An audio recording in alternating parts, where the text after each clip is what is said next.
Hi, good evening. We're in Art Expands and we're having a conversation with ANNALI GARCIA, an art restoration expert.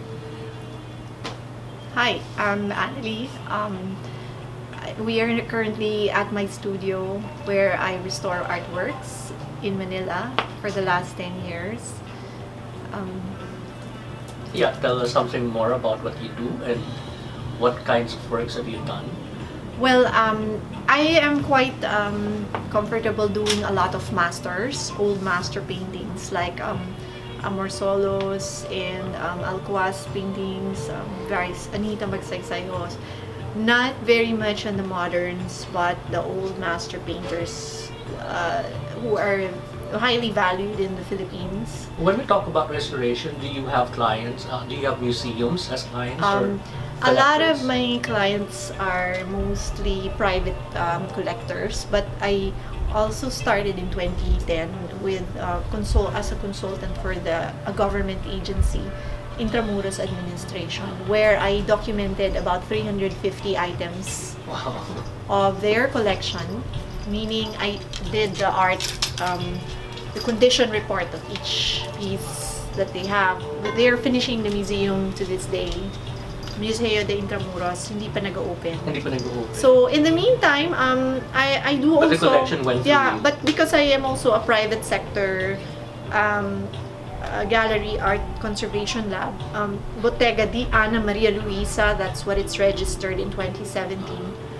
A lot of people come to me bringing their works of art. Some of them just need it for cleaning, maintenance. They bring it home, back to their homes. Some na binaha, na nabasa ng sa flooding, or then years later, I see them selling in auctions at very good rates, very good prices. Some naman prefer to have money when they inherit things, so they sell it.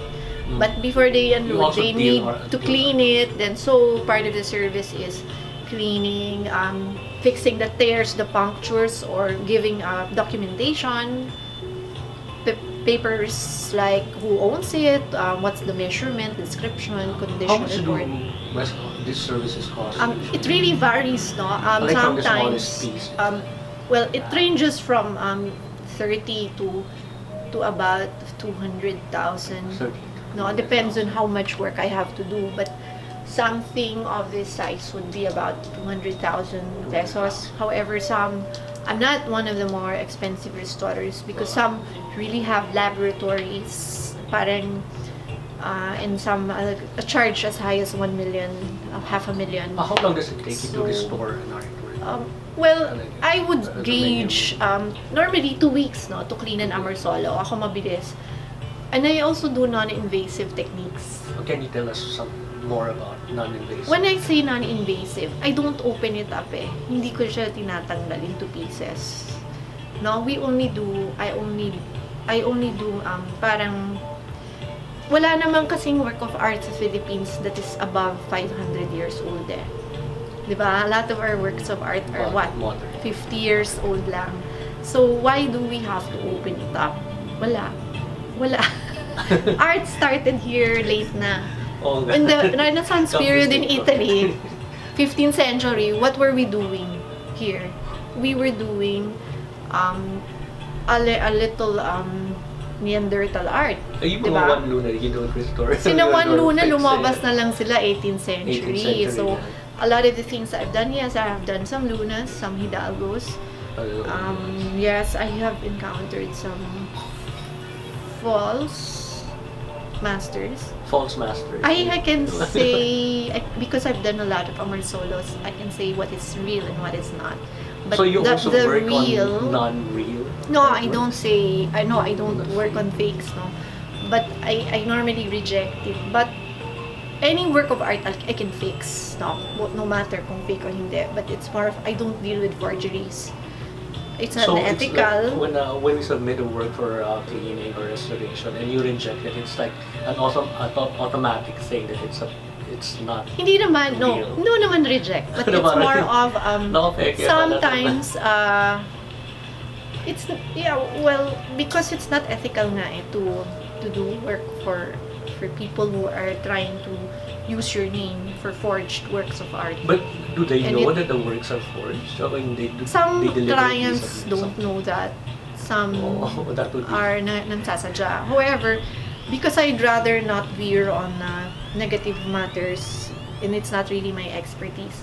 Because first of all, being a practitioner in a developing country, we cannot really expect the profession to be perfect yet, or the market. We are working on it. We are developing. We are having good auction houses too.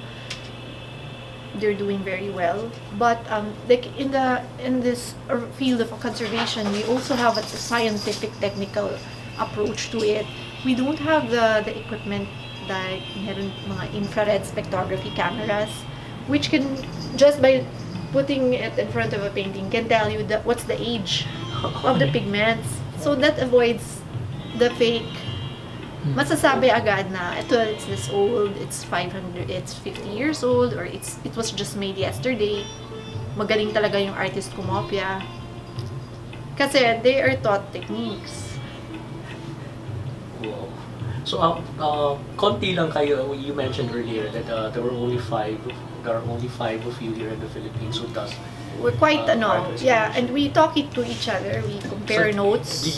Do you have an association? Well, or I've do been you wanting to part of form the group? one, but there is some kind of hesitance to get together or compare notes, because each one feel they have their trade secrets, or they feel they don't want to share what they know, and it's So you have negative. a special set of clients. One provider has a specific set of clients, and you have a specific set. or like I've hindi been kayo asking hindi for... kayo nag-aagawan or Hindi, minsan nga, sa sobrang dami ng work, I'm able to forward some projects to my other colleagues na, baka you wanna take this. I don't feel that possessive at all with projects, because sometimes it's too complicated to handle. I say, oh, you can do it in this lab, you can do it with this person, or it's too far as a project, you can handle it. Siguro I can refer you to this one. It's like going to a doctor, di ba? Yeah. Sino yung kasundo mo, or sino yung malapit sa bahay mo. So, And who gives the best price. best rates. Yeah. So like this year, for me, I make it more affordable by allowing credit. So parang you can pay me in various... Installments. Oo. So hindi yung masakit sa bulsa. Hindi yung, wow, wala akong 200,000, di ba? How many people can really It's afford like it buying for... So those who don't have 500,000, oh, kawawa naman, they're taking it away. I want to make it a more accessible service to people who want to clean their works of art and have it restored. This year, I'm trying to work on that policy, working in a credit card system with my business. Kasi may growth eh, may growth. Nakita ko yung growth eh, in the last 2 years, biglang nagkaroon ng boom. It's not every day we get big projects, but it has been more and more, and then the quality of my projects have been improving. It's better and better, but there are months that we don't have a lot of work. So when I don't have a lot of conservation work, I paint on the side, and some of them you can see later. Since you also paint and you also do conservation work, I mean, it would be very interesting if you can tell us more about how you started in the arts, getting involved in restoration. Well, I was 13 when I won an award in art. As early as 13, I had a good art teacher in grade school in JASABS, and I was also awarded best in art. So, bata pa ako, magaling na talaga ako mag-drawing. But when I got to college, my mom said, don't be an artist. There's no future in that. So, I got a technical. I entered, well, I wanted to be a scientist. So, I took physics. Wow. Kasi hindi ako nakapasok sa medicine. Bio, mag-shift sana ako sa bio. So I was in physics for my first year in college. But I shifted na to interior design, so at least technical school design. I finished in 4 years. And I did work for architects. So I always have these people in our field, in architecture, in development. I can always talk to them and see them, consult them with my work. But I sort of evolved towards what I really wanted after 10 years. So I took my masterals, MFA in Spain, where I got more exposed to art, the museums. Why Spain? Why not Universidad de De Salamanca, Castilla y Leon region, where I did a masteral on the church conservation of San Agustin Church. The church, so I did my masteral thesis on that, the conservation of San Agustin Church. And I finished it. I came home, I got a sobresaliente grade. After that, I went back to Italy because the Embassy of Italy offered me a 3-year grant, partial grant, where I also invested my own money to study it, a 3-year class course certificate on ceramics, fabrics, and wood, paintings on wood. paintings? And so, after 3 years, I worked with various maestros. I stayed in Florence for a while. Then my maestro there told me, siya yung gumagawa ng Pitti Palace Museum, yung palace ng Medici family. After which, I worked with Scarpelli, who was doing the Uffizi Museum. So I worked with restorers who restored great works of art in Florence. Then I moved, my master said, why don't you try Rome? So I went down to Rome. Then I stayed in the road where a lot of antique dealers were working, and he said, oh, you work for this guy, Freri.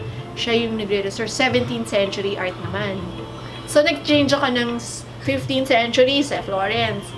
Sa Rome, 17. Kasi So, Baroque. lumalawak yung... You've traveled, di ba? Pag labot mo sa Rome, it's known for the Baroque period. And sino yun? Yung mga great artists ng Rome. Like, do you know one? From Rome? Rome, Da Vinci. Well, also Michelangelo. Michelangelo did the Sistine Chapel, and then there is various Carracci. As in, you know, like in Italy alone, every province is a museum. I think I practically saw 100 museums. Then, ni isa-isa ko yan. Tingin lang ako ng tingin. Sa Rome alone, ang dami-dami. Ano yung na-observe ninyo in going around? Tinuturuan all those kasi ako museums? ng mga boss ko yung mga antique dealers. Like, from looking at a book, looking at paintings.